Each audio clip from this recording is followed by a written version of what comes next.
Close your eyes. Let the sound of the sea begin to rise in your imagination. Not the angry sea you know from storms or documentaries, but a slow, breathing sea, the kind that curls against wooden harbors and carries the smell of salt and wet rope. We were traveling back to the year 1362, the time before maps truly trusted their own borders. The North Sea was restless, and along its shifting edges stood the city of Rungholt. They called it the Jewel of the Wadden, a place of ringing bells, proud merchants, and shimmering canals that met the tide like open veins. When travelers approached Rungholt from the water, they said it glittered, not with gold but with light, the kind that danced across wet stones and brass domes at sunset. Fishermen, sailors, traders from Lubeck and Bruges all whispered that Rungholt was half a miracle, too rich, too wild, too blessed to last.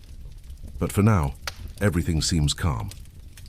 Quick thing before we dive in. If you enjoy these stories, hit like and subscribe. It really helps me out and helps this new channel reach 50K subscribers. Drop a comment and tell me where you're tuning in from and what time it is there. The air smells of seaweed and fresh baked rye. From the harbor, you can hear the faint laughter of dockhands, the thump of barrels rolling onto ships, and the rhythmic creak of masts that sway like breathing lungs. In one of the narrow streets near the water, a boy named Tjark runs barefoot through puddles. He's carrying a basket of oysters for his mother, who works at the inn called the Bell and Anchor. The sign above the door swings in the wind, a carved bell and anchor painted in flaking blue. Inside, warmth and candlelight, the smell of beer and stew, the murmur of men discussing tides, taxes, and rumors of storms. At a table near the window sits Mara, a woman of about 30, her hair tucked beneath a linen scarf. She watches her son dart in and out of the doorway, her hands working slowly over a piece of net she's mending. Mara once dreamed of leaving Rungholt. She'd heard of cities with stone walls and churches taller than ships' masts, but the sea has a way of keeping people where it wants them. Every coin she earned went back into the tides. Salt, rope, sailcloth, survival. Across the harbor, the bell tower of St. Peter's Church rises high, its bronze surface already green with salt. It rings 8 times, a low, heavy sound that seems to roll through the marshes and out to sea. People in Rungholt always said the bell could talk to the ocean, that if you listened closely, the waves would echo it back. Tonight, though, the echo takes longer than usual. Maybe it's only imagination, a trick of wind, but some of the fishermen pause, glance toward the horizon, and then return to their ale. The wind has shifted slightly. It smells different, like metal. Still, the city glows. From above, you'd see lanterns floating along the docks, candles flickering behind shutters, and the shimmer of the tide slipping through the canals like mercury. Rungholt is alive, breathing, proud. And yet, beneath it all, the ground trembles faintly, as if the sea is remembering something. Hours pass. Night settles in, slow and deep. On the edge of town, near the dike that keeps the sea at bay, an old man named Henricus leans against a wooden fence. He was once a sailor, now half blind, his face lined like driftwood. He spends most evenings here listening. He says the sea talks differently at night. Sometimes it hums, sometimes it moans like a ship pulling free from ice. Tonight it's whispering, long, low, steady. Henricus tilts his head. "It's too soon," he mutters. "Too soon for the tides to turn." No one hears him. No one ever does. Behind him the dike rises, thick walls of clay and reed that hold the ocean back. Men built it over generations, layer upon layer, trusting it the way children trust their mothers. But the sea has no mother. It only remembers. By morning, mist covers the marshes. Gulls hover soundlessly above. The tide is higher than it should be, licking at the edges of the docks. Still, life continues. In the marketplace, merchants shout prices for herring, wool, and salt. The church bell rings again, calling for the morning service. Children chase each other past stalls of apples and linen. A group of pilgrims from Hamburg arrives by boat. They've come to see the relic of St. Vincent, kept in a silver case at St. Peter's, said to cure fever and protect sailors. Inside the church, sunlight streams through narrow windows, glinting off the relic's casing. The priest, Father Arndt, speaks of gratitude, humility, and vigilance. He warns that wealth can make a city proud, and pride invites ruin. Few listen closely. Rungholt is too busy being alive. Outside, the tide keeps rising. That evening, as candles are lit across the harbour, a red sun sinks behind the dunes. The air turns heavy. The gulls are quiet now, not flying, just perched on rooftops, waiting. At the inn, Mara feels uneasy. She wipes her hands on her apron and glances toward the door. "Tjark," she says softly, "come inside, love." The boy hesitates, staring at the sea. "It looks angry," he says. Mara forces a smile. "The sea's always angry. That's how we know it's alive." She pulls him in, shuts the door, and bolts it. Somewhere beyond the harbour, the waves crash louder, once, twice, then again. Henricus hears it from his hut near the dike. He stands slowly, his joints creaking. The wind hits his face like cold breath. In the distance, he can see the faint glow of lanterns on the wall, the watchmen making their rounds. He whispers a prayer to St. Vincent, just in case. By midnight, rain begins. At first it's gentle, soft, rhythmic, almost soothing. The kind of sound that makes you want to drift into sleep. And maybe that's what you should do now. Let the sound of the rain in your mind become steady. Imagine it tapping against old wooden roofs, trickling down gutters, sinking into soil that's been holding its breath for centuries. Rungholt sleeps, unaware of the storm gathering far out at sea. But somewhere beyond the horizon, under the moonless sky, waves are beginning to rise, long, dark, and full of memory. The sea is waking up. The night deepens. You can almost hear the gentle hum of the tide, somewhere in the dark behind your thoughts.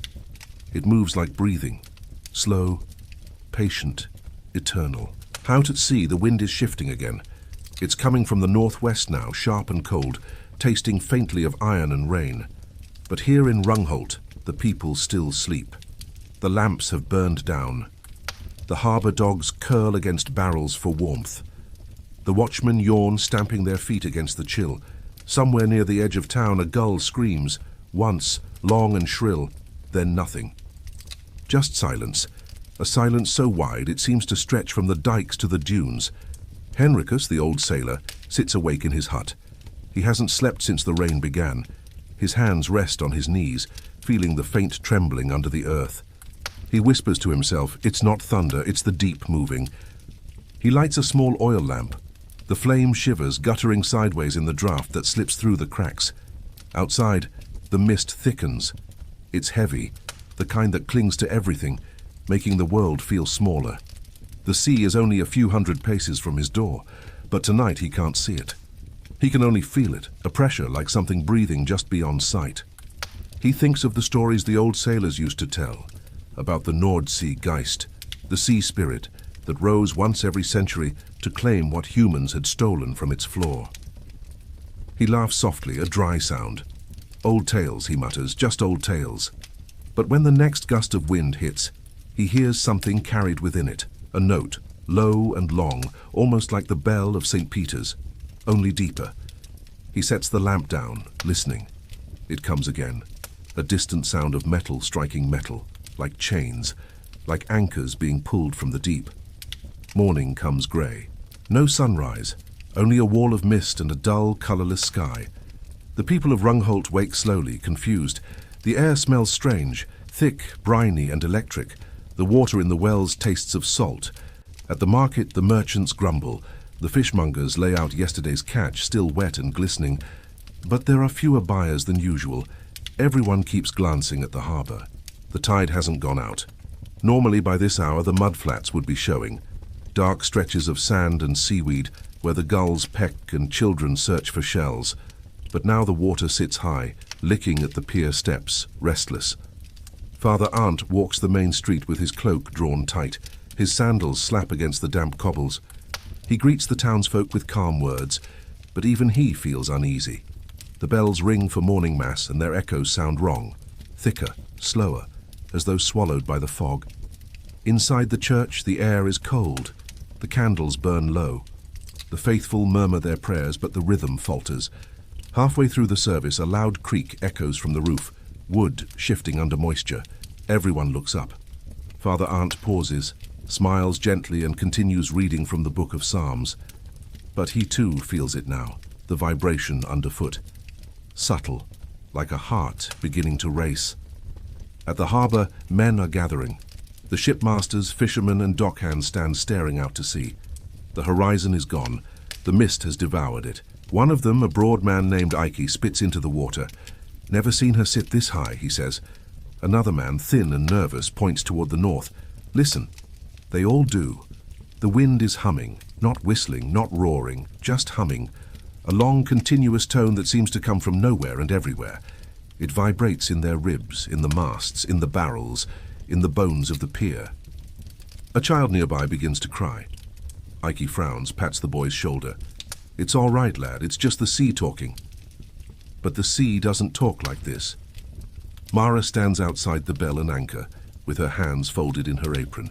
From somewhere far off comes the faint clang of the harbour bell.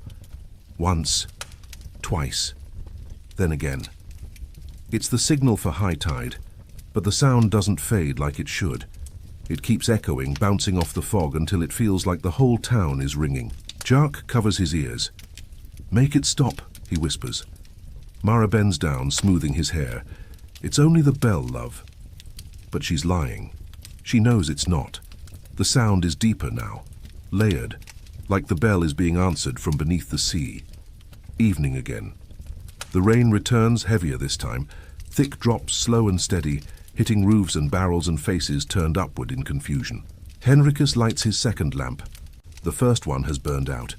He sits at the table with an old chart of the coast spread before him. The ink is faded, the edges torn. He traces a trembling finger along the line marked Rungholt. Then, without knowing why, he whispers, "We built too close." He remembers the elders warning them, how the sea had swallowed islands before, how it would do so again. But pride had louder voices than wisdom. He stands and steps outside. The wind pushes against him, smelling of deep water. In the distance, faint lights shimmer. The city still alive, still unaware.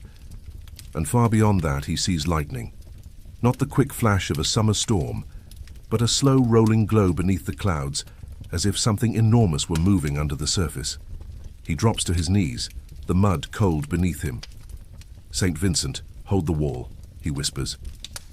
Meanwhile, in town, Father Arndt walks the narrow canal bridge with a lantern. He's checking on the fishermen who live near the outer dike. He pauses halfway across. The water beneath him glows faintly green, not reflection, not torchlight, something else. It pulses softly, like breath. He leans over the railing. The smell hits him first, salt mixed with rot seaweed and something sweet, like decayed fruit. Then he sees it. A dead fish drifting belly up, mouth open, then another and another. Hundreds slowly turning in the current. He grips the bridge rail tighter. The lantern swings. The reflection of its flame dances across the pale bellies below. When he looks up again, he sees movement farther out, dark shapes too big to be fish. Logs, maybe. Or something else. He backs away, crosses himself, and hurries toward the church. Night falls fast. The wind has grown teeth now. It rattles shutters, pulls at doors, tears loose the signs above shops.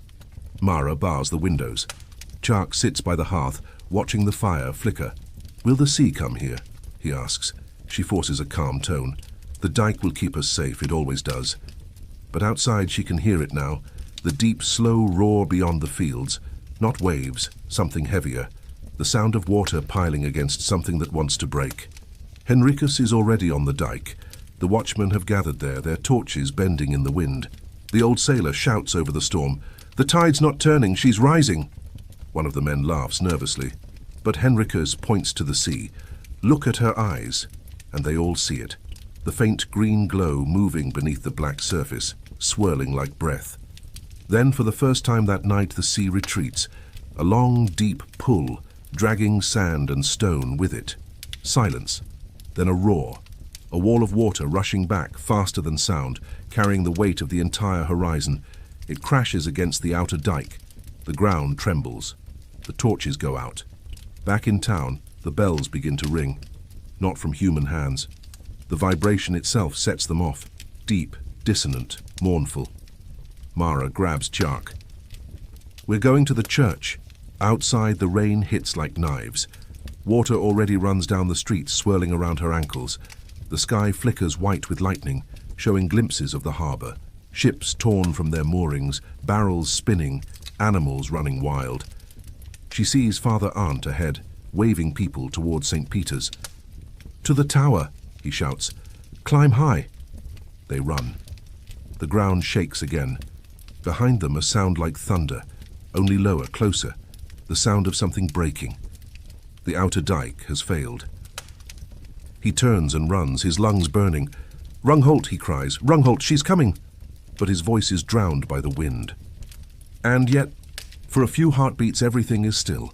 No sound, no movement, only the faint ringing of a single bell, high and lonely. Mara and Tjark reach the church steps, soaked, shivering. The doors are open, the interior glowing with candlelight. Dozens of people are already inside, praying, weeping, holding each other. Father Arndt raises his hands. "Be calm," he says softly. "The Lord will hold us." He doesn't believe it, but the words are all he has left. Outside, the tide has no shape anymore. It's a mountain of water wrapped in darkness. When it hits Rungholt, it doesn't come like a wave, it comes like a memory. The sea remembering what belonged to it. The lamps go out, the streets vanish. And in that endless black roar, you can still hear the bells ringing somewhere deep below the surface. The air itself feels alive. You can almost taste it now, salt and metal, sharp and wet, clinging to the back of the tongue. Imagine the world wrapped in black water. No sky, no stars, no horizon, only the sound, that deep rolling thunder of waves colliding with walls, roofs, streets. Rungholt is vanishing piece by piece, yet inside the stone heart of St. Peter's Church, candles still burn. Their flames tremble, bending toward the wind that seeps through every crack. People crowd the pews, whispering prayers, calling names, clutching each other as though warmth itself could hold back the sea. Father Arndt stands at the altar, his robes soaked, his voice hoarse. "The Lord is our refuge and strength," he says again and again, even though the words sound small against the roaring outside. Beside him, Mara holds Tjark close, rocking gently. She whispers a lullaby, her voice barely audible under the thunder. "Sleep, my little one, the night is long but kind. Sleep, for morning will come." But there will be no morning here, not in the way they knew. Outside the streets are rivers. Doors break, boats smash against houses, barrels spin like toys in the current. The marketplace is gone. Only the tops of the stalls show above the swirling foam. Henricus reaches the steps of the church, his lamp long gone, his body trembling from cold. The water is at his chest now. He stumbles, grabs the iron handle, pulls himself through the doors. The crowd turns, faces pale, eyes wide. He collapses inside, coughing up seawater, gasping. Father Arndt kneels beside him. "Henricus!" The old man shakes his head, forcing the words out between breaths. "The sea, she's open. She's—" Another thunderous crack cuts him off. The church shudders. Somewhere above, a section of roof gives way, raining splinters and cold water down onto the congregation. People scream, but there's nowhere to go. Father Arndt raises his arms. "Up! To the tower! Go!" The crowd surges toward the spiral staircase at the back, feet slipping on the wet stone. The narrow steps echo with footsteps, sobs, and the distant, relentless roar. Higher and higher they climb. The tower smells of dust, salt, and candle smoke. The air grows colder with each turn. Tjark clings to his mother's hand. His small feet slip on the slick steps. "Mama, my ears hurt," he says. She bends to him. "That's just the wind, love. Keep going." He nods, trusting her, because children always do. Behind them, Henricus lags, coughing. The priest helps him, one arm under his shoulder. "Hold fast, old friend," Arndt murmurs. Henricus smiles weakly. "I've held fast all my life. It's the sea's turn now." At the top they find the belfry, a small wooden platform open to the storm. The great bronze bell hangs above them, swaying slightly with the movement of the tower. From here, the city is gone. Where streets and houses once stood, there is only water. Dark, heaving, endless. Lanterns float like stars on the surface, moving slowly toward the open sea. The wind howls through the gaps in the walls. It steals voices, tears, prayers into whispers. Mara presses Tjark against her chest. "Don't look," she says, but he already is. He sees a roof drifting past below them, and on it, a horse still alive, kicking, its eyes wide and white. Then it's gone, swallowed by the next wave. He buries his face in her shoulder. Father Arndt grips the bell rope. It's heavy, wet, cold as bone. He hesitates, then pulls once. The sound rolls across the water, deep and mournful. It's not a call for help anymore. It's a farewell. Down below, the waves strike the church again. The tower shakes. The floor tilts. The bell swings on its own, ringing again and again, until the air itself seems to sing with grief. Henricus closes his eyes. "She's taking her kingdom back," he whispers. Arndt looks at him. "Whose kingdom?" "The sea's." Time dissolves. Minutes become hours, or maybe only moments. In storms like this, the mind loses count. Mara no longer feels her hands. They're numb, cold, wrapped around Tjark's small shoulders. She hums again, quietly, the same lullaby. Her voice trembles, but never stops. Outside, the water keeps rising. When it finally reaches the base of the tower, the current turns white, frothing against stone. It claws higher, higher, until it breaks through the lower windows. Inside, the sound is deafening. A roar and a scream together. Arndt prays louder, his voice breaking. "If we must go, Lord, then let it be quickly." The bell rings once more. A final note. Long, trembling, beautiful. Then the tower shifts. Far out to sea, sailors on passing ships will later say they saw something that night, a shape in the lightning, half city, half wave, rising from the depths. They'll swear they heard bells under the water, ringing for hours after the storm passed. But for now, in that single moment, everything collapses inward. The sea takes Rungholt, stone by stone, breath by breath. The water surges through the tower. The lanterns go out. The sound becomes a low, endless hum, like the earth exhaling. And then, silence. The storm moves north, chasing itself across the marshes and dunes, leaving behind only wreckage and salt. Morning tries to rise, but the sky is grey, thick with mist. Where Rungholt once stood, there is only water, flat, calm, reflective, as though nothing had ever existed there. For a long time, there's no sound but the gentle slap of small waves against floating wood. Then faintly, from far below, something rings. A single bell, deep, slow, lonely. It echoes once, twice, then fades into the sea. Days pass. The survivors, a handful who escaped to higher ground, return in boats, searching for the place they called home. They find nothing but open water. The outlines of roofs, the tops of chimneys, all hidden beneath the surface. Mara and Tjark are among them, alive, cold, shivering under a blanket. Their eyes scan the endless grey. "Where's our house?" the boy asks. She doesn't answer. She only takes his hand and presses it to her chest where her heart still beats. "Here," she whispers.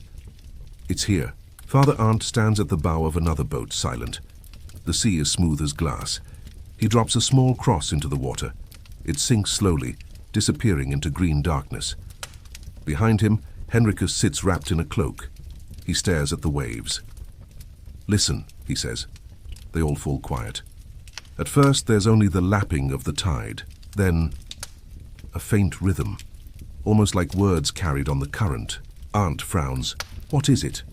Henricus smiles weakly. "Names. The names of the drowned." Evening again. The survivors make camp on a dry ridge above the marsh. They light fires, share bread and silence. The world feels smaller now, emptier. The wind moves differently, as though carrying something invisible, memories, voices, ghosts. Tjark lies beside his mother. "Will the sea give them back?" he asks. Mara strokes his hair. "No, love, the sea doesn't give, it keeps." He nods slowly, eyes closing. "Then we should let it sleep too." She smiles faintly. "Yes, Let it sleep. And maybe that's what we should do too. Let the story drift now like the last candle on the water. The sea is calm again, the storm has passed. But deep below, where Rungholt once stood, the bells still ring from time to time. Not in warning, not in anger, but in memory. They say if you sail the Wadden Sea on a still night, when the moon is low and the tide is high, you can hear them. Faint, far, almost like a heartbeat. And if you listen long enough, you'll feel the story breathe with you. The sea remembers. Always. So take a deep breath now. In and out. Let the sound fade. Let the world grow quiet. Sleep. You're safe here. The waves will keep the rest. The storm is gone. It left behind a silence so deep, it almost hums. The air is heavy with salt and smoke. Pieces of driftwood lie scattered across the marshes like bones. A single gull circles above, crying once, then gliding away toward the horizon. You can breathe again now. In through the nose, out through the mouth, slowly. The sea is calm, as if nothing ever happened. Its surface smooth, silver under the morning light. But beneath it, an entire city sleeps. Streets, bells, the sound of laughter turn to echoes. The survivors sit among the reeds wrapped in wet blankets staring at the horizon. They don't speak. Words feel useless now, like shells too small to hold what they've lost. Mara sits with Tjark in her lap. His hair is tangled, his cheeks pale, but his eyes are open. He watches the tide breathing in and out. "Is it finished?" he asks. She nods. "It's finished." But deep inside she knows it isn't. Nothing that the sea takes is ever truly finished. Later that day, Father Arndt kneels on the sand where the church once stood. He draws the shape of a cross with his finger. The water fills it slowly, erasing it grain by grain. He whispers, "Earth to water, water to memory." Henricus stands beside him, leaning on a stick. His face looks older now, softer somehow, like wood that has drifted too long at sea. "The world forgets fast," the old sailor murmurs, "but the sea doesn't. The sea remembers everything we give it." Arndt looks up. "And what did we give it, Henricus?"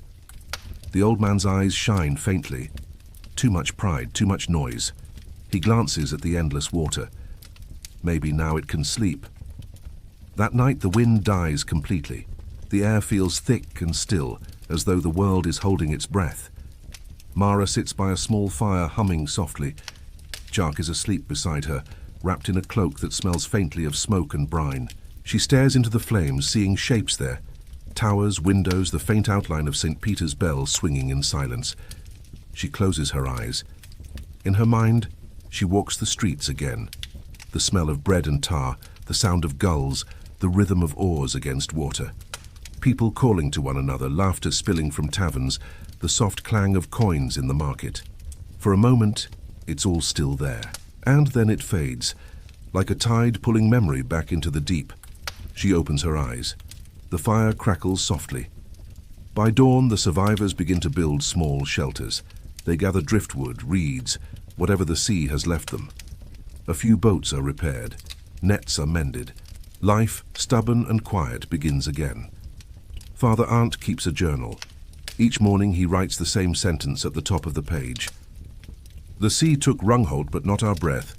He records the names of the lost, mothers, fathers, children, as best he can remember them. The ink runs from the damp, but he keeps writing. When people come to him in tears, he tells them the same thing. The sea remembers their names, and as long as we breathe, we will remember too. Weeks pass. Grass begins to grow where salt once burned. Birds return, cautious and slow. But sometimes at night the survivors hear things. A low bell carried on the wind. A whisper in the reeds. The faint smell of smoke, though no fire burns. Some say it's ghosts. Others say it's only the sea moving through its dreams. Henricus laughs when he hears them talk. "You call them ghosts," he says, "but the sea doesn't haunt, it hums." And he's right. When the tide comes in at dusk, it sounds almost like singing, long, deep notes rising and falling with the waves. Not frightening, not sad, just remembering. One evening, Mara takes Tjark to the shore. The sky glows pale gold, and the water stretches out flat and endless. She kneels, takes a handful of wet sand, and lets it run through her fingers. Everything returns, she murmurs, even what's lost. Tjark frowns. Even Rungholt? She smiles. Especially Rungholt. He looks out at the sea. The setting sun turns it to molten silver. If I shout, will they hear me? Maybe, she says, but the sea doesn't answer with words. It answers with waves. So he cups his hands around his mouth and calls out, "Good night." The water rolls in, soft and slow, washing over their feet. Mara closes her eyes. See? It answered. Years will pass. Tjark will grow tall. Henricus will die in his sleep, his face peaceful, his hands folded as if still listening.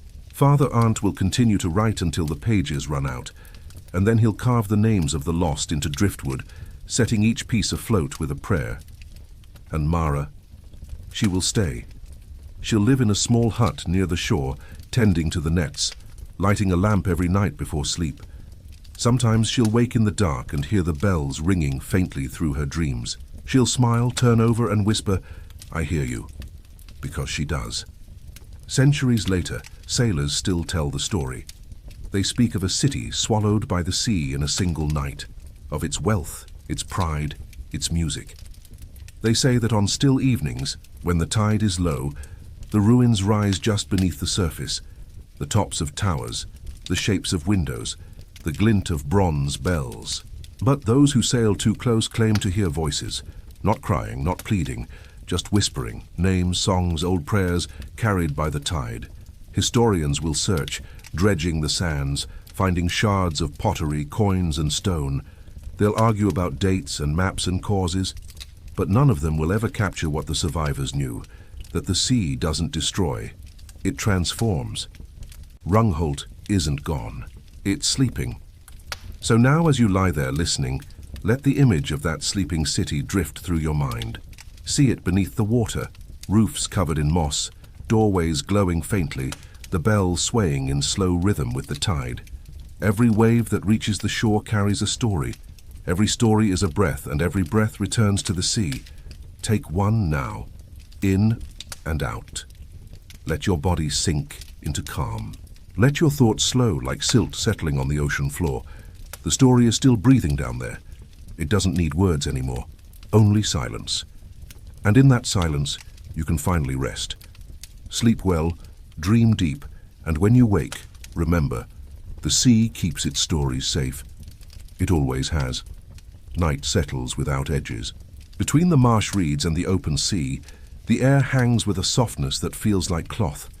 The wind is asleep. The water is a single breath, widening and narrowing in a rhythm older than words. If you listen, not with your ears, but with the quiet part under your ribs, you can feel it. The sea is not a place, it is a memory that moves. Rungholt is there and not there, a city held together by silence. Somewhere on a low island of grass and sand, a small fire burns blue at its heart. 3 fishermen sit around it, boots off, toes pointed toward the heat. Their nets are drying in the dark, a slow drip into puddles that remember the day. No one speaks. Every few moments one of them glances at the water, not to check the tide but to make sure it is real, because sometimes at night the sea looks like a thought you had when you were young and almost forgot. Take a breath with the water now. The story is already sitting with them, kneeling just beyond the light, turning a wet pebble over in its hands. The youngest fisherman leans back, closing his eyes. In the dark behind his lids, images arrive like slow birds. A bronze bell underwater, its tongue moving once every hour with the pull of the moon. A doorway covered in eelgrass, a woman standing at the edge of a vanished street, her palms facing the sky as if catching rain. He does not know their names. The sea does. He sleeps sitting up. The others follow one after the other, like waves following the first. When they wake, the fire is a scatter of white bones. The morning has the smell of clean tin. The nets are stiff with salt. And all 3 men, without speaking, look at the same patch of water and nod, as if someone had spoken to them during the night, and they have decided to believe it. The first telling has happened. No mouths, only breath and tide. On a road made of shell and broken brick, a woman walks with her shoes tied to her belt. Mud has its own way of counting. Every step is a soft answer. She is carrying a small linen bundle, bread, a scrap of smoked fish, a book with no words. At a monastery farther inland, the brothers have started to keep a different kind of record. Not dates and taxes, not salt harvests or flood marks. They have begun to write in the white margin, a careful hand building letters that feel like prayers. Some nights the bells under the water ring. We do not go to hear them. We listen from far away and keep our door closed. The sound does not want a witness. It wants a companion. The woman has come to bring them thread. She knows the way by the shape of the wind against the open fields and by the taste of the air. Sometimes she hears a low music lying under the birds, the cartwheels, the scrape of her breath. When it comes, she slows down as if approaching a sleeping child. When it fades, she walks a little faster, her eyes wet. An old monk will later write, "A woman came with thread and left us with a silence that fit our door like a lock. Even the things not written are part of the story now, especially those." In a village where the roofs bend like old backs, a child wakes from a nap with sand on his tongue. He cannot say what he dreamed, only that there was a light beneath water, and that the light wasn't trying to escape. It was content to be a slow coin in the deep. His grandmother wipes his mouth with her thumb. She hums. The tune is from nowhere and everywhere. A three-note curve, a pause, another three-note curve, like a bell unsure if anyone is listening. She did not learn it. She found it on a morning when the fence posts were rhymed with salt, though there had been no frost. She hums when she hangs laundry. She hums when she kneads dough. She hums when it rains, and when it doesn't, people begin to hum it too. At first without noticing. Then because it is a relief to have a shape, to give the breath when words are too sharp. The song walks slowly from door to door, country to country. It changes as all living things do. But the curve of it remains, like the curve of a wave about to decide whether to fall or to return. A trader with sore knees brings stories the way other men bring spice. He sleeps on floors that belong to strangers and dreams on behalf of entire towns. He will lose his hat in a squall and find it again on a calm morning, full of rainwater and a single coin that he swears he did not put there. He hears the Rungholt story first as a warning. Do not build where the ground remembers being water. He hears it again as a comfort. If you lose what you love, the sea will hold it carefully. He hears it a third time in a place without church or harbor, from a woman who braids her hair with thread the color of seagrass. The waves do not forget the weight of names. They carry them to wherever names go when they finish being spoken. The trader tells these versions in the corners of taverns. He does not raise his voice. He lets the words arrive like fog, so that his listeners believed they had thought them first. He is kind to the story. He does not try to own it. Because of that, it stays soft and true in his mouth. He coughs sometimes. The cough tastes of iron. He drinks water and keeps talking. One night his audience falls asleep before the end, heads tipped back against the wall. He smiles, gathers a cloak over their shoulders, and finishes the story to the empty room because he understands. The story is not about staying awake. It is about keeping watch. Far offshore, where the bottom rises and falls like the back of a sleeping animal, currents slip their arms through the ruins and lift dust in slow spirals. A crab explores a doorway that used to hear knock knock, come in. Mussels lace themselves along a window. A single clay cup lies on its side, catching silt, emptying, catching silt again. Nothing hurries. Everything breathes. This is how the sea keeps time. A bell that rings without sound. A door that never opens and does not need to. A road of sand that appears for a few hours, asks to be walked and then sighs itself away. Some nights the moon drags the water low and the bones of the world show. People walk out onto the flats with their shoes tied to their belts. Their lanterns are little planets. They keep to the guide poles because the mud can be a mouth, and the tide does not apologize. They do not come to steal. They come to visit. They come to stand where streets once asked for directions. If the night is very still, someone will say a name, only one, and the dark will seem to nod. Then they go home by the safest path. They will not tell what they felt. They could not, even if they wished to.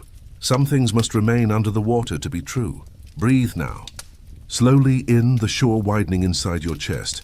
Out, the tide returning with a quiet promise you do not have to keep. A cartwheel breaks on a road of clay. The driver swears softly, then laughs at himself, then sits. He is alone. The field stretches toward a line of reeds like a curtain not yet drawn. The air has a taste of storms from 2 days hence. He takes a piece of bread from his pocket and tears it in half. He puts one half on the cart where a bird can reach it, and eats the other half slowly, as if he has all the time in the world and knows it. He thinks of nothing, which is to say he thinks of everything the way a pond thinks of sky, when the wind is without questions. From far away, so far that it could be a memory he borrowed from a friend, comes a sound like a spoon on a rim. Not a bell. Not exactly, but close enough to make the hair on his arms decide to listen. He waits. The sound does not come again. He stands, touches the broken wheel. "All right," he says to the road.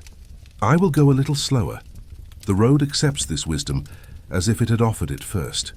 When he reaches the village at dusk, he tells no one about the not quite a bell.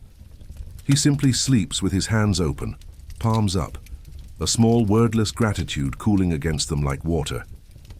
In a chapel where the walls keep the shape of every winter, a brother writes by the window.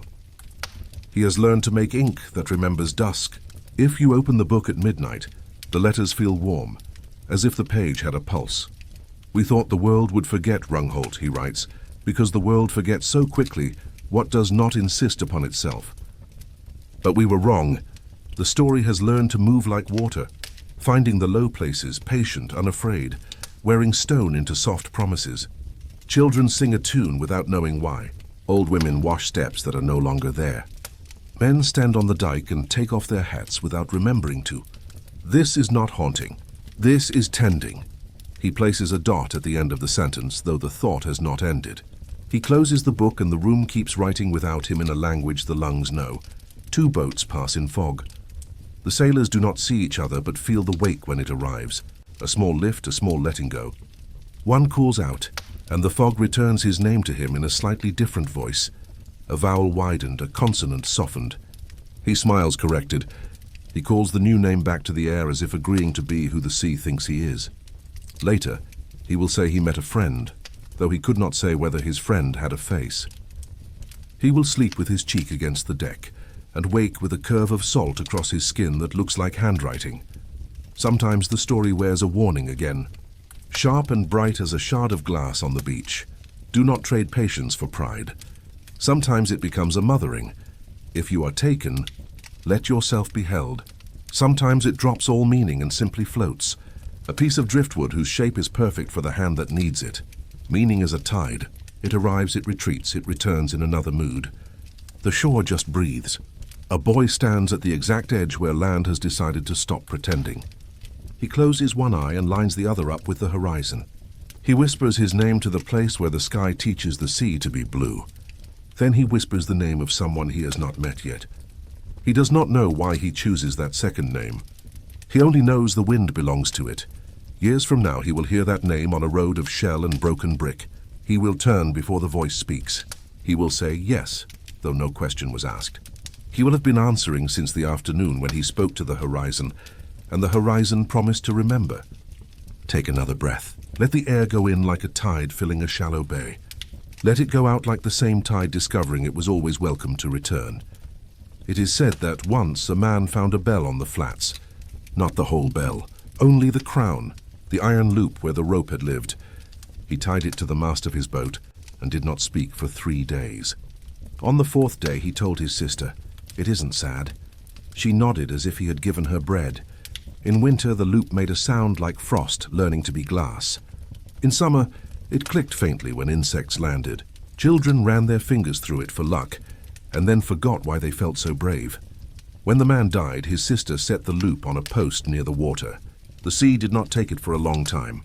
When it finally did, no one watched, which is another kind of respect. If you walk there now, you can still hear it, if you happen to be very tired or very kind. A mapmaker draws the islands as they are this year, which is almost but not quite as they were last year. He leaves the sea white, though he knows it should be the color of sleep. At the bottom he writes, "Here be memory." He laughs at himself and erases it. The hand remembers anyway. He has heard the Rungholt story 10 times from 6 mouths. The versions do not match. The versions agree. He suspects truth is a flock seen through fog. It appears, reshapes, vanishes, and leaves a pressure in the air exactly the size of its body. He does not chase. He draws the pressure. On a clear morning, he carries his paper to the dune and holds it up to the wind. The wind tries on the map like a coat and finds it generous. He goes home and sleeps the sleep of well-fitted weather. The people who live nearest the shore learn to speak more slowly, not because they are simple, as the inlanders say, but because they have learned to let breath finish its story before asking it to begin another. They measure distance not by miles, but by songs. They measure danger not by fear, but by the number of gulls facing inland when nothing else is moving. They do not keep the story of Rungholt in a box. They keep it the way you keep a window, closed when the air needs holding, open when the room has forgotten how to move. When strangers arrive and ask, "Is it true?" They say sit. Then they do the kindest thing. They speak so gently that the stranger grows drowsy and leans against the doorframe and lets their questions slide to the floor like wet coats. Later, the stranger will remember that they were told everything. They will not be able to say a single fact. They will sleep better for the first time in years. Now the tide is turning again, not in the sea, but in you. Let it. There is no lesson to carry, only a softness, only a bell that does not need to ring to be a bell. Rungholt is not gone. It is breathing where the world keeps its deepest lungs. It does not need to be raised. It needs to be remembered the way you remember a hand you held long ago, not the exact lines of the palm, not the count of fingers, but the weight, the warmth, the permission to be quiet, so let yourself be quiet. In, a slow shore, out. Say slower sea. Somewhere a monk closes a book and the room goes on speaking. Somewhere a child hums a song that has never been new. Somewhere the flats shine like a silver table laid for the moon, and footprints appear that belong to no one in particular. And everyone in need, you are allowed to rest where stories drift. You are allowed to be carried. The waves will keep the names, the wind will keep the tune, sleep will keep you until morning, or until the bells beneath the water ring once gently, to tell you not to worry, that everything found a place, and the sea knows the way back from every loss. Breathe, breathe again. Let the dark become a harbor. Let the harbor become a hand and sleep. Dawn comes without a line. There is only a gradual brightening, as if someone is remembering how to open their eyes. The marsh grass holds pearls at every tip. The air is cool and damp and kind. If you listen, you'll notice the world has switched to a softer gear. Cartwheels roll more gently. Doors settle into their frames with a patient click, and the sea breathes in a way that matches a resting chest. Breathe with it now, just once. In, the shore widening, out, the tide returning. What remains after such a night does not shout. It leans, it hums, it mends. The survivors become keepers of the quiet. No one gives them this title. They grow into it the way reeds grow into wind, by standing still until stillness learns to move through them. Mara wakes before the birds and lights a lamp with both hands, the small flame cupped like a promise. Tjark sleeps nearby, one arm thrown over his head, hair in a salt-tangled crown. She listens for the bells she sometimes hears before morning, down there in the green dark where streets remember their names. None tonight, only the soft pat of water against the bank. Good. Let the sea keep its sleep. She folds nets. She hums the three-note curve the whole coast has learned without learning. When she forgets the second note, the air supplies it. Air is courteous like that when you give it time. Father Arndt writes, he has carried his damp journal through weeks of weather and rows of grief, and it has become lighter, not heavier. Words do that when you stop asking them to prove anything. On the first page of each day, he still writes the same sentence. The sea took Rungholt, but not our breath. Then he adds the names he can hold and the names he cannot quite catch. A letter here, a syllable there, because sometimes reverence is leaving something unfinished. Henricus's chair sits empty by the hut door, a blanket folded on its arm like a shadow put down for safekeeping. People still step around the chair, as if he might be returning with news from the tide. In a way, he has. Each evening, a different neighbor sits there and says nothing in his honor. Silence held in the same place becomes a kind of bridge. Days lengthen, nets dry. Boats learn their altered paths. The channels have shifted. The sea's handwriting updated by the force of a single night. Men stand on the dike and squint, reading the new cursive with their shoulders and hips, the way sailors do when the body becomes a compass. No one speaks of rebuilding Rungholt there. They do not need to be told not to. The ground tells them. It is the most polite refusal they have ever received. Instead, they build smaller and slightly farther back, as if giving the water room to turn over in its sleep. Houses keep low. Doors face inland, but remember to keep a window to the west.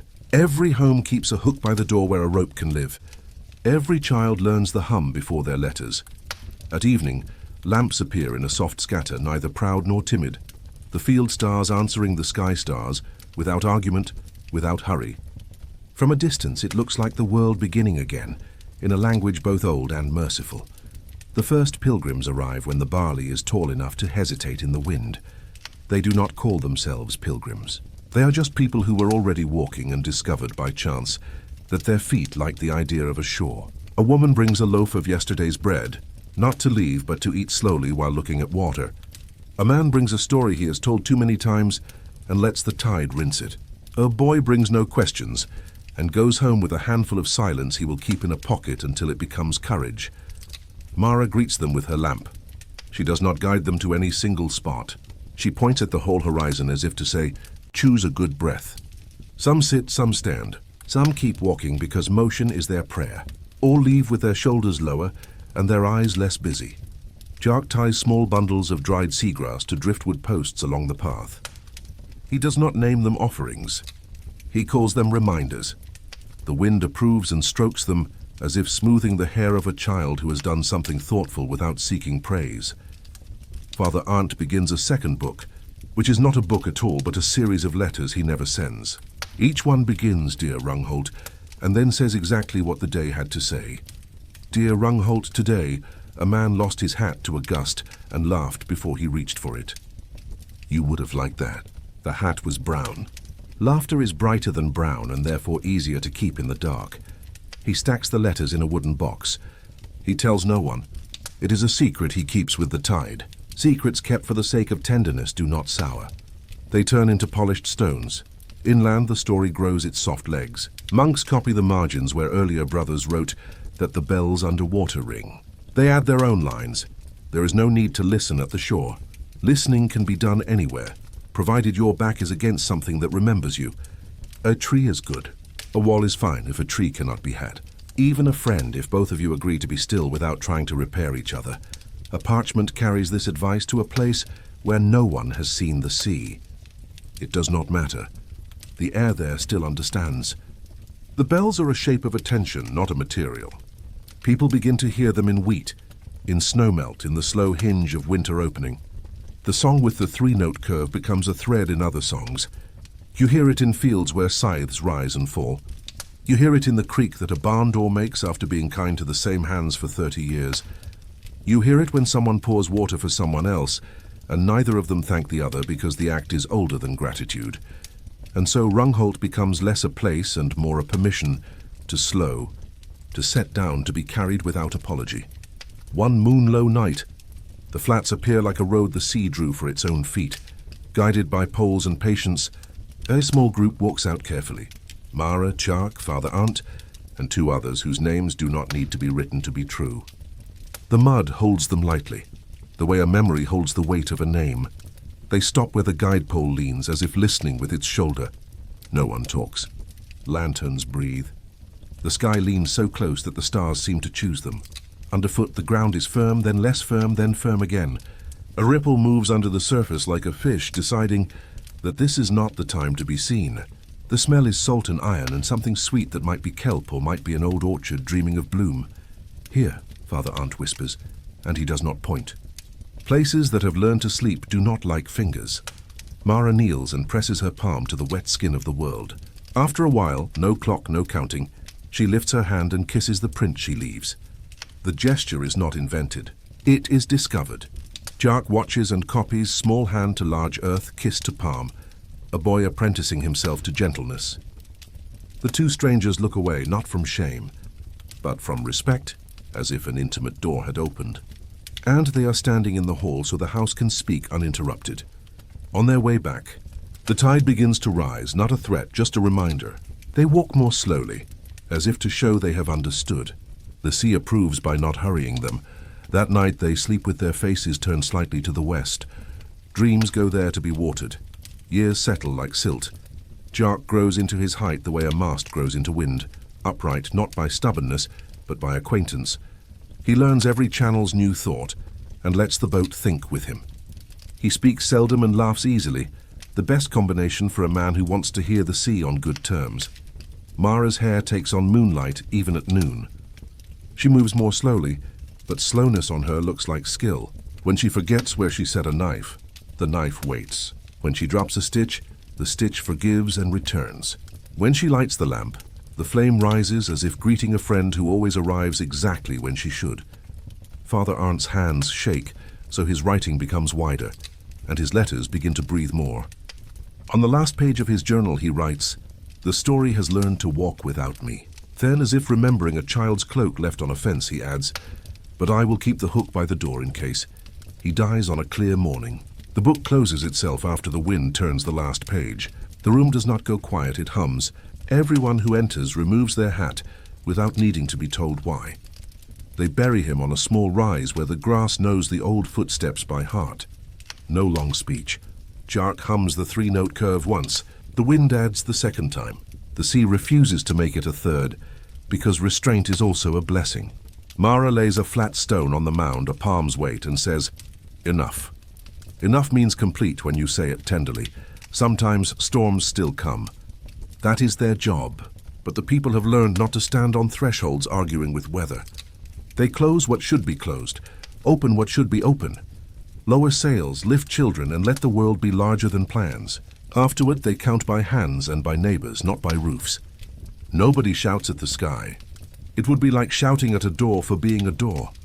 On a winter night when the wind makes ropes speak in their sleep, the bells are heard again, not loudly, not tragically, simply present. A young mother wakes, listens, and smiles, because she recognizes the note her son's breathing has started to use. It is a bell note. The sea is teaching him patience from the inside. She turns her head on the pillow and sleeps more deeply than she has in months. Inland, a shepherd hears a similar tone in the timber of a fence post and tightens a loose peg. He does not know why he thanks a city he has never seen. He just does. The sheep move as one a little closer to his fire, and he feels outnumbered by peace in the best possible way. Tellings grow like dune grass, each blade simple, the whole sweeping rooted by a shared invisible weave. Travelers carry the story in their pauses. Bakers knead it into their early morning. Midwives keep it at the wrist, near the pulse where time is measured most honestly. A few men try to harness it, to build a sermon or a law around it, and find their words go stiff and loud. The story leaves them politely and returns to lantern light and nets, to door hooks and tide tables, to the places where use and tenderness are the same thing. A map maker.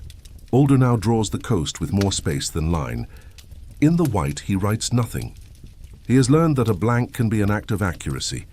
A boy on a ridge whispers goodnight to a distance that answers by becoming closer. He will do this for 50 years. It will never become foolish. A woman folds a letter to no one and tucks it into a box beside a stack of others written by hands not hers. The box smells of dried apple and salt. She does not read them. She listens to them the way you listen to a closed shell, not to steal a secret, but to keep one company. The keepers of the quiet eventually forget to call themselves anything. This is a sign of health. Names are for when you might be lost. They are not lost. They have learned the path by heart. Lamp, doorstep. Wind, grass, shore. Breath in, breath out, bells below. If you came here now and asked for the way to Rungholt, no one would send you to a single spot on the flats. They would hand you a cup of water and say, drink slowly. They would point to the horizon and add, be small enough for a while to be carried. Then they would show you where the safe path begins. And they would not walk with you unless you asked. Because walking alone is part of the listening. Out there, the sea will say what it says, nothing in words, everything in weight, a language the ribs were built to translate. You will return with less to prove and more to keep. You will not be able to report a fact. You will sleep. And if on a future night far from coasts the wind lifts the corner of your curtain and a faint hum moves through your room, you will not be afraid. You will think, they are ringing again. And you will turn your face a little to the west and go on being held by the dark that has finally learned your name. Breathe now. One more time before you let go of the day. In, the lamp lighting. Out, the door resting in its frame. Rungholt is where memory became water, and water became a way to be gentle. You do not have to remember this line to keep it. It has already chosen you. There is a light that belongs to no particular century. It comes after rain, when the air is silver but not yet gold, and the ground smells like iron turned kind. That light is the shape of remembrance itself. It moves the way sleep moves, not forward, not back but outward, soft, circular, certain. Breathe with it once in, until your ribs loosen, out, until the room has no corners.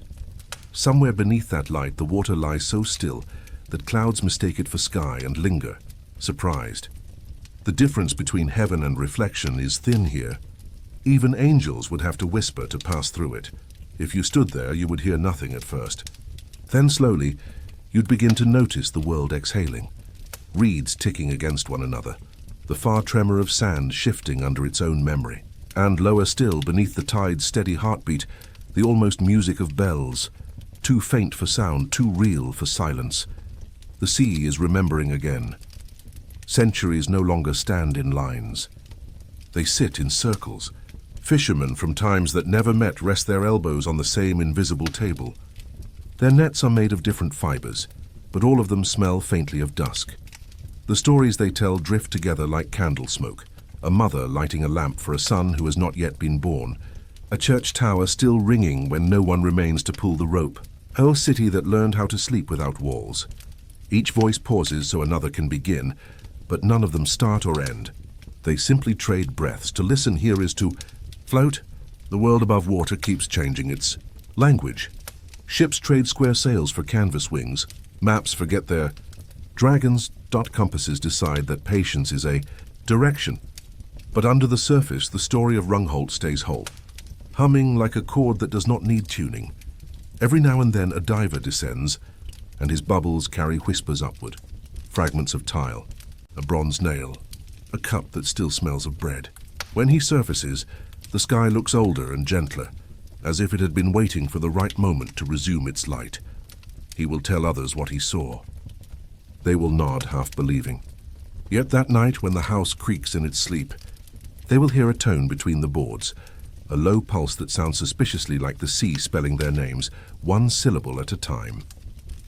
Wind walks across the flats, leaving small footprints of foam that fade before anyone thanks them. The tide follows, sweeping its long arm over the sand as if smoothing sheets on an ancient bed. You can almost see it tucking the corners in, making the past comfortable. Every memory wants rest. The sea provides it. A heron glides low, its wings the slowest kind of clock. Each beat measures not seconds, but forgiveness. It lands where a street once was, stands perfectly still and listens. The water lifts its ankles in recognition. They both understand. Standing quietly can be a form of prayer. Some nights, the moon bends so close that the world gleams with borrowed mercy.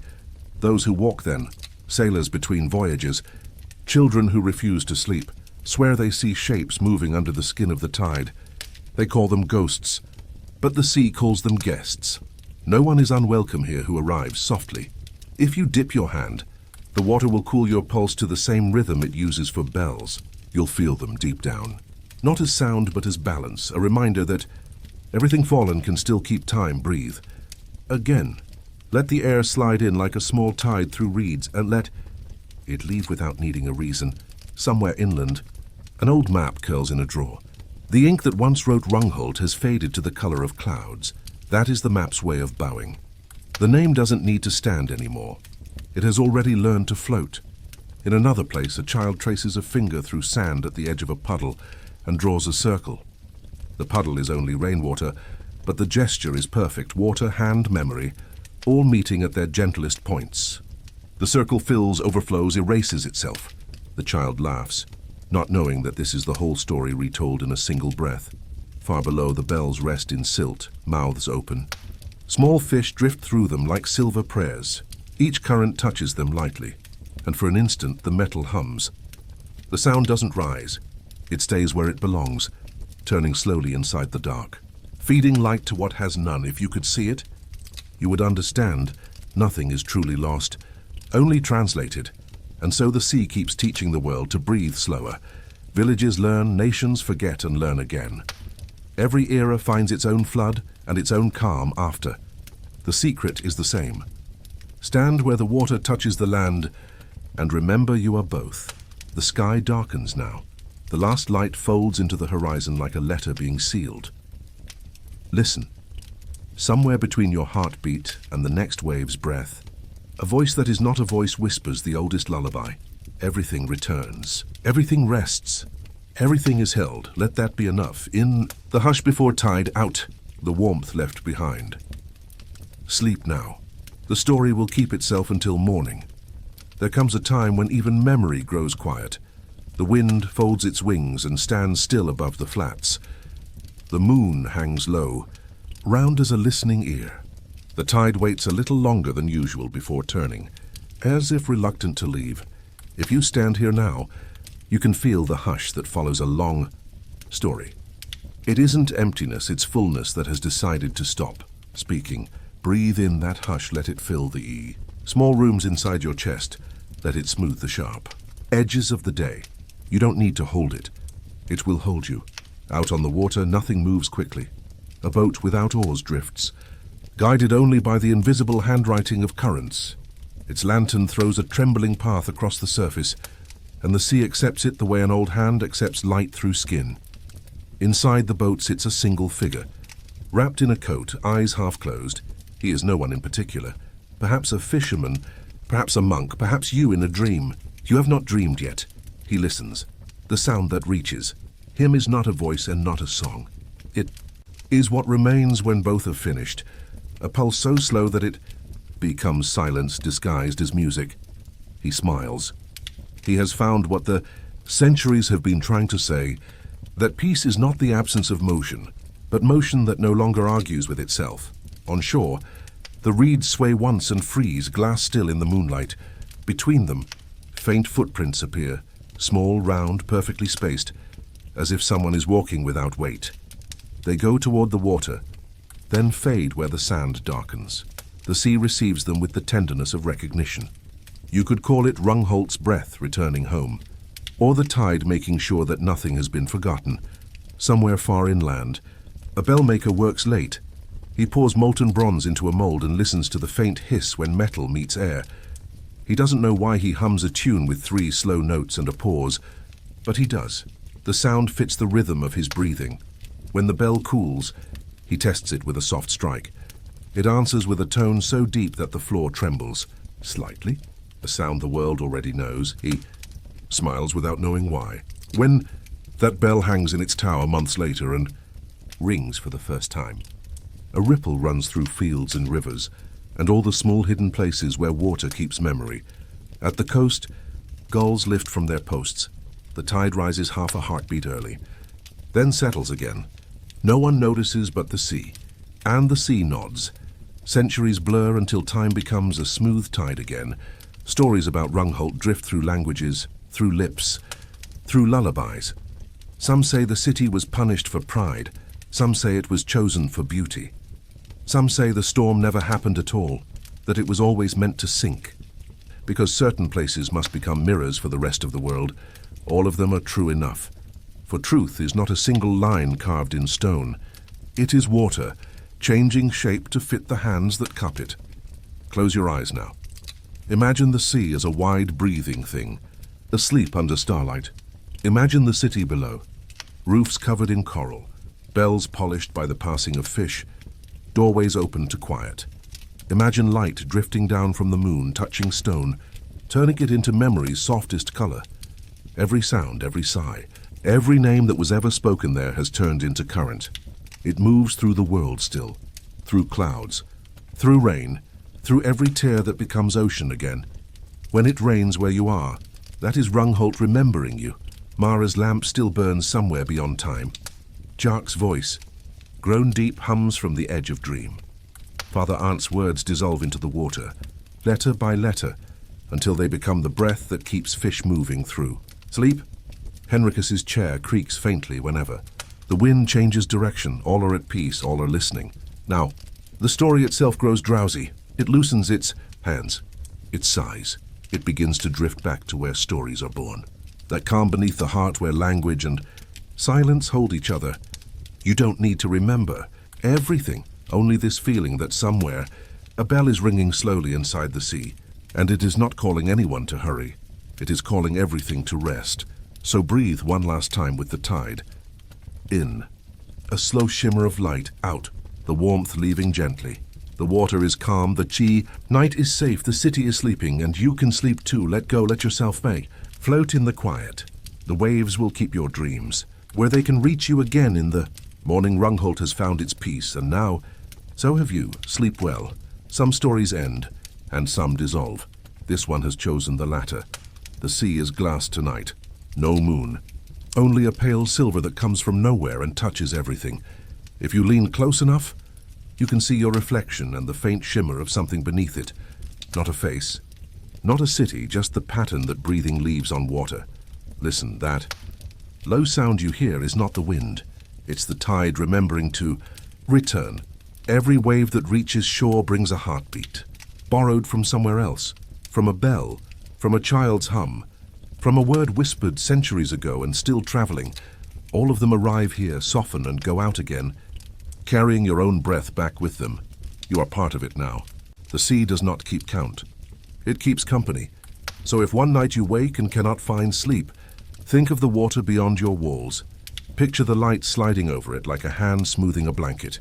The story will be there, still turning slowly in its sleep, still humming that three-note song that means everything is already forgiven. Breathe with it once more. In. The hush between waves. Out. The promise that nothing truly ends. And rest, because even after the bells, the sea keeps singing.